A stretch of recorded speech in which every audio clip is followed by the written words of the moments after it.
অসমীয়া বুজি পায়? অসমীয়া বুজি পায়? Thank you. তো আজিৰ যিখন আমাৰ আকৰ্ষণীয় ফুটবল খেল হৈ গ'ল, এইখন খেলত আমাৰ আয়োজক কমিটিৰ ফালৰ পৰা আমি কিছুমান নিৰীক্ষক বাছি দিছিলোঁ। তেখেতসকলে আজিৰ খেলত একেবাৰে বেষ্টমেন প্লেয়াৰ হিচাপে আপোনাক বাছনি কৰিছে। তো আপুনি এই মুহূৰ্তত কি ক'ব খুজিব? খেলিখিনি ভালে লাগিছে। 10 নম্বৰ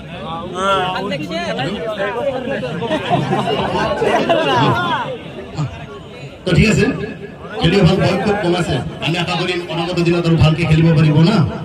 আমাৰ যিটো নৱপ্ৰজন্ম যিবিলাক আছে খেলুৱৈসকলক, এইসকলক কি ক'ব?